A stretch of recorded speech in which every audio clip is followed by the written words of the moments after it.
Hello, everybody. Welcome to the Lowdown. I'm Michael Smith, and today we have a very special topic we're going to discuss. We've made lots of questions, and that's about space and space technology.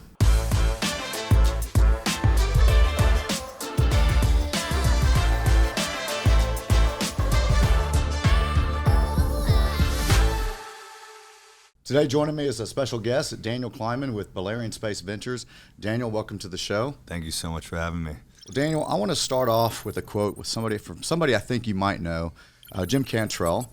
And he basically says, his quote, "Today we stand at the edge of something that occurs only once in a lifetime or perhaps once in 1,000 years, a new frontier." And that I'm referring to as space. Tell us a little bit about that and how big is this new frontier and what does that look like? Sure. We joke a lot in my team that it's the only infinite market Yes. and it's always growing. So the opportunity is amazing. That's what draw a lot of us and my team to investing in space. But maybe I'll take a step back and sort of provide a little bit more context as to what's happening in space. Okay. Space had historically been in sort of the domain of the government. They'd provide a lot of the capabilities, and that sort of shifted at the end of the Cold War, and sort of as the opportunities for advancing space sort of slowed down because the geopolitical tension had stopped. And then you had the Challenger disaster take place, and the U.S. government in the U.S. was sort of reliant on foreign launch capabilities to get us to space, the Russians in particular. And that, from a sort of national security perspective, posed a lot of risks, and the U.S. government decided to move away from that and change policy, where we had to basically have our own domestic launch capabilities. And that birthed companies like SpaceX and Blue Origin in sort of the early 2000s. And what has happened since then is really amazing. You've had SpaceX achieving reusability or partial reusability with their launch vehicle company with their launch vehicle in 2017, which basically brought the cost of launch down for what it used to be $20,000 a kilo to what it is today, which is about $1,500 a kilo. Okay. Orders of magnitude drop in sort of the ability to access space, and that has really birthed what we know as today as the new space economy. Well, you know, I remember the Challenger. I remember exactly where I was in my, I think it was in my grade school class, and we were all watching. I think it was a Texas astronaut. She was there, and so everybody in class was watching. So I remember where I was, but it feels like you're right. There was like this dead period afterwards, right? I mean, you had the space, mission up in, the space station, right? You had the space station mission, but there really just wasn't a whole lot of launches afterwards. And then all of a sudden, here comes SpaceX, here comes Blue Origin, and it seems like from, like you said, the government to now private enterprise. So my question for you is, one of the big things about new technologies, whatever it is, it's that first mover stage. And if we know the history of first movers, that's usually the ones that make all the effort, but they go broke. Are we past that first mover stage in the space race and the space and technology race? And if so, how are we? What does that infrastructure look like? I think so. And I think that, SpaceX's achievement of partial reusability has created new unit economics for space that we never knew before.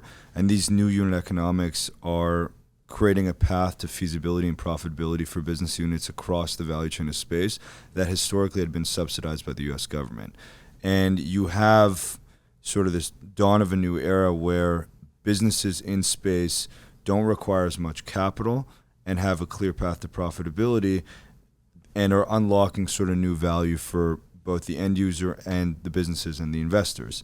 The way we sort of view this value chain as it is, it really starts with satellite communication. Okay. And we see this with Starlink. Starlink's new latest numbers are astonishing. They have over 1.5 million subscribers. They're, I believe, nearing almost $2 billion in revenue. Most folks in the industry think that could go public in the next couple of years. Remains to be seen. That concept of satellite communication is really the idea of bypassing the need to build out infrastructure on Earth that is costly, expensive, and sort of hard to permit, and just having that infrastructure move off Earth and providing that communication capabilities to the masses.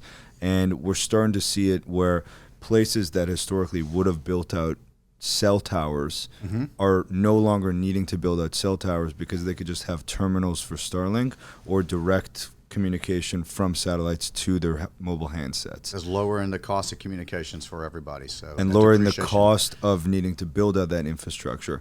That is and has been the big driver for the new space economy, where we expect to see tens of thousands of satellites in a constellation, and it's expected that there will be 100,000 satellites in orbit by the end of the decade. There's about, in the low single-digit thousands today. Wow. And that, so if you look at it, sort of the driver of satellites, then you have sort of propulsion systems that help build launch vehicle companies that get these satellites up, satellites, both communication and then Earth observation. Then you have infrastructure in orbit to help sort of move things around, service satellites, bring data down, and then new applications that sort of come online as a result of the new infrastructure being built out and then sort of lowering launch costs. And it's really amazing to see this all play out in real time because you're starting to see new applications sprout. And I mean, the clearest example I have is sort of, what drew me to this is sort of similar to the internet, where we saw the cost of compute come down dramatically with companies like Apple and IBM sort of miniaturizing compute. You have internet cafes, and then you have sort of the mobile phones come online, and then you democratize and basically grant access to the internet to the masses. Even prior to that, I remember literally these guys at the end of every street corner, these long wires, that fiber optic, and they were just putting all that infrastructure in, and then now pretty much unneeded. Right. I mean, it's so, and back to the first mover, it sounds like, for, as you mentioned, the internet, that was kind of that first mover. Those are probably companies that are no longer in existence. That was very costly. But it sounds like the biggest hurdle, and it sounds like it's come down, is the launch, right? 100%. So maybe tell us about now, again, that the cost that's being driven down. So it sounds like we're past that first mover issue, but what are some of the other opportunities now that are kind of branching off of this? Right. Yeah. So you're absolutely right. And just to finish that point, the biggest companies that we know today were sort of birthed at this key inflection point of the cost of compute coming down. Some of those are applications like Google or Microsoft or Facebook, but some of them are still sort of the infrastructure companies like an IBM or an Apple or the chip companies. I think we're going to see that in space, and we're starting to see that in space. So launch costs and launch has been the bottleneck and remains the bottleneck today. Okay. We have really one company in SpaceX that has figured out reliable propulsion and a cadence that can get mass into orbit frequently, and they're flying more than once a week. Outside of that, there's really no one. Okay. And in order for us to unlock the true value of the applications that we're sort of referring to, whether it be more satellites, doing other things like applications, we need more launch capabilities. And more launch capabilities means more companies being able to do that, or larger vehicles. So SpaceX is now launching, or has attempted to launch once now, Starship. Yes. And Starship is unbelievable because it's a 42-story building that can carry 100,000 kilograms of mass. And if they can fly that thing at any sort of cadence, it would just completely unlock tons of mass to orbit. Now, that's one company. Sure. So we probably need one or two others that look like that to really have the floodgates blow open for bringing stuff to space. No, and where does Blue Origin stand in that as well? Blue Origin could be one of those. Okay. They have their own large launch vehicle, heavy launch vehicle that they're developing. There's a number of other companies that are trying to do it as well. We are tracking and sort of paying attention to all of them. Well, I'll tell you what was inspiring, and you guys invited me to one of your events called, Space Event here in Houston, and, probably the most embarrassing moments when I went up to introduce myself to somebody, and I asked what they do, and they answered back, well, I'm an astronaut. I've been in space. I'm like, I don't even want to tell you what I do at that point, right? And so Michael Fink was there, and it was amazing to see an astronaut, and I think he's met 3 missions in space, so, I mean, how amazing is that? I mean, there's just nothing cooler.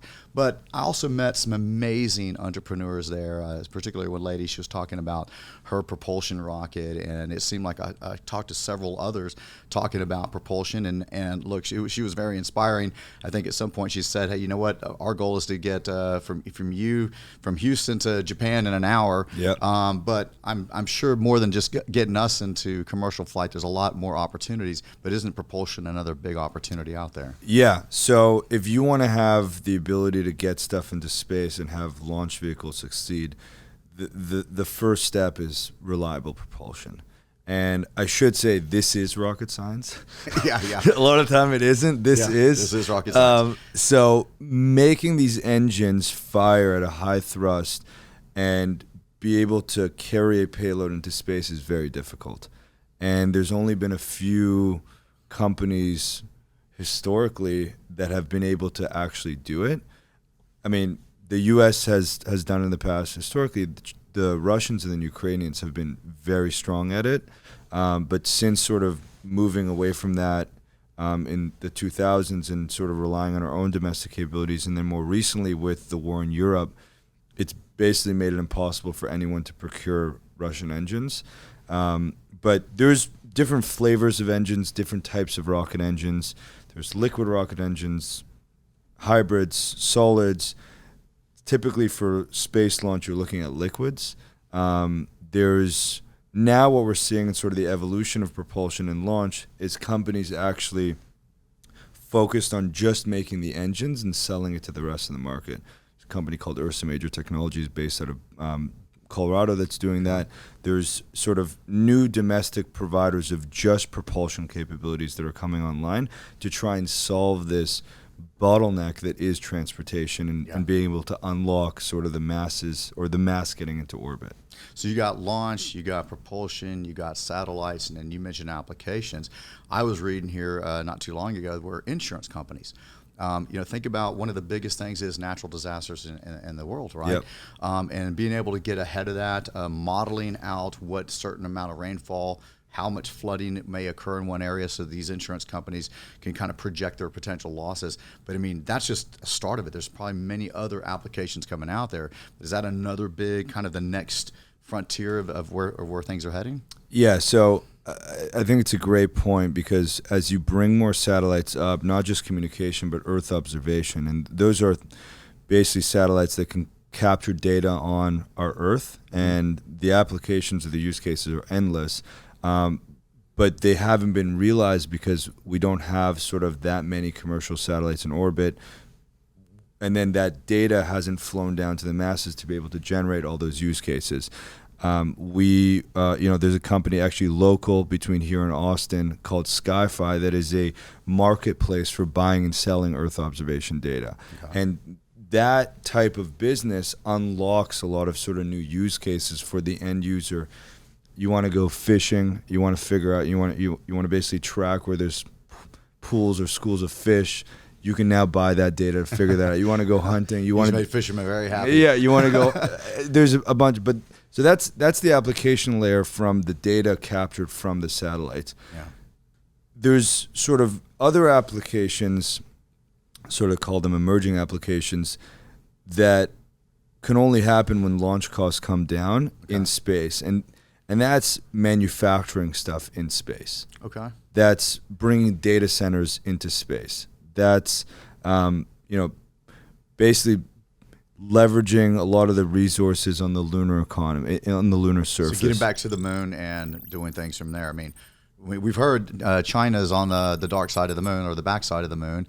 And, when I talked about earlier, the space race, is this truly, again, is this about the U.S. and internally, is it about U.S. and China? And so, what are they doing back there? What are some of the capabilities, and what are some of the opportunities of being able to get to the moon and utilize that surface? Yeah, for better or for worse, space technologies have been increasingly a larger portion of nations' defense capabilities and sort of arsenal.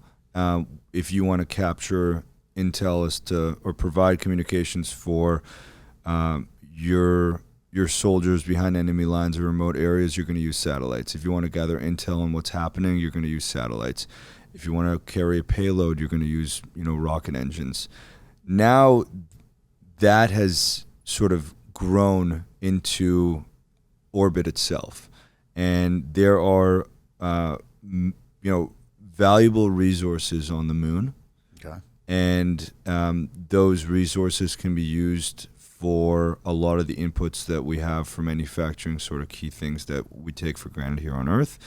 And to be blunt, the moon is one big rock, and it should be mined. Yeah, absolutely. Well, and we know the Chinese are mining it. They may not tell us that, but come on, we know that something's going on. So there is activity taking place between China as a sovereign nation on the moon, and now the U.S. is, ramping up efforts to have and they're doing this the same way they did launch. They're not trying to provide the capabilities themselves as a nation. They're relying on private businesses to be able to sort of move quicker and more agile. And you and I both know that's the fastest way to get there. That's the best weapon Capitalism. the U.S. Exactly. So what we're starting to see in its early days is sort of this new space race taking place on the moon, which is a dash to try and identify sort of the key resources on the lunar surface in an attempt to be able to claim those and have them be part of our sort of supply chains. Okay. And there's companies that are building lunar landers, lunar rovers, communications on the moon, arms to be able to prospect and mine.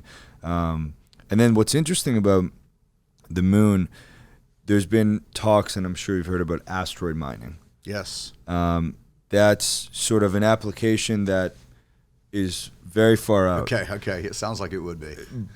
But the moon does not have an atmosphere, or has, virtually no atmosphere, and it has been collided presumably with many asteroids over millions of years.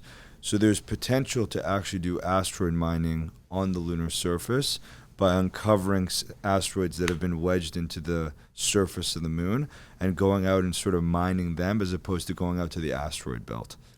Well, I've heard, you've seen the big push with artificial intelligence here lately, and if you think about space, a lot of it is very difficult calculations, right? I mean, think about man, and when he first landed on the moon, the calculations that were done, you're not using computers. I mean, amazingly smart people, right? Yeah. But now we've got artificial intelligence that, unfortunately, can surpass human beings.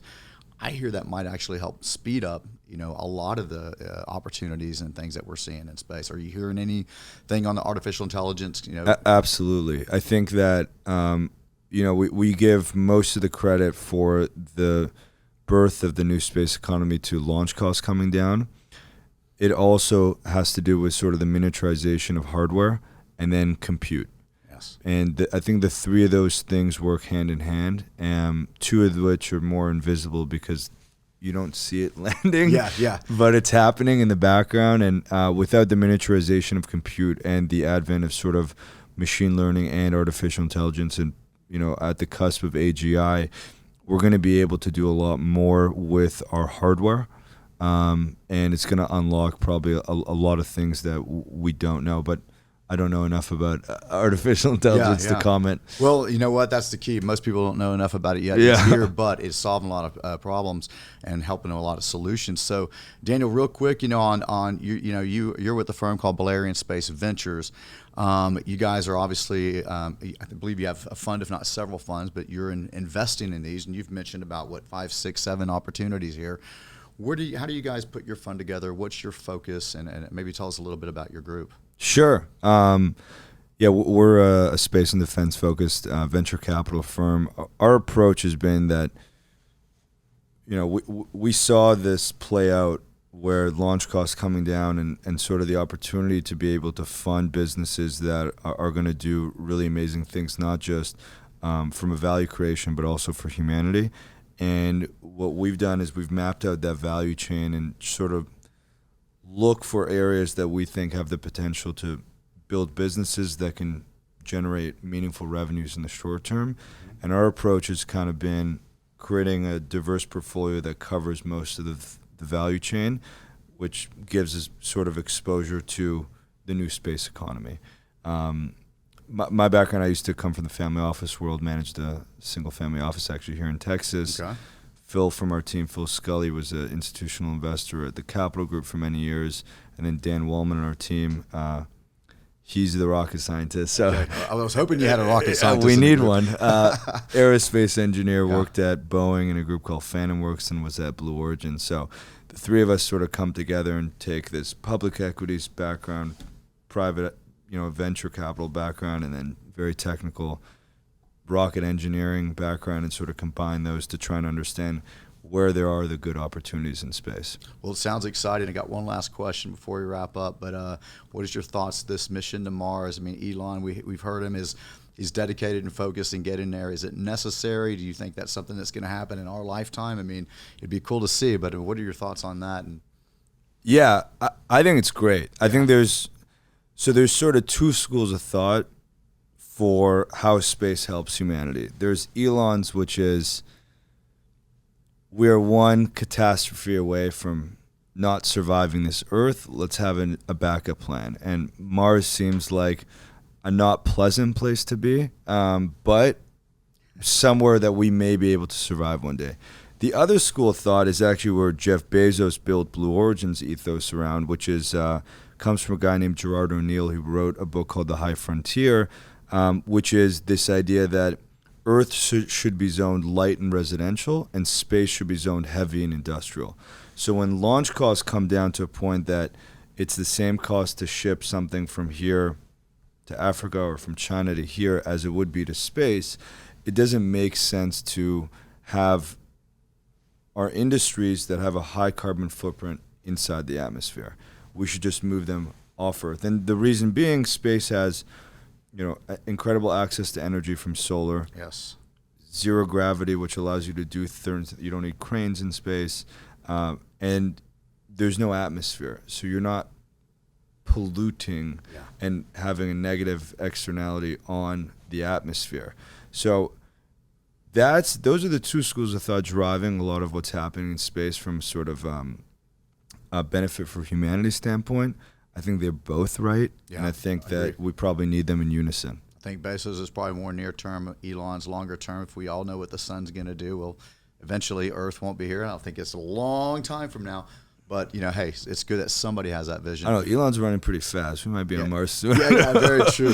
Well, Daniel, look, this has been great information. I appreciate you joining me, and thanks for coming in. And thank you, and thank you for all the great work you do. And we're really excited to be able to have these conversations with smart folks like yourself. Great. Well, thank you, man. Thank you for coming in.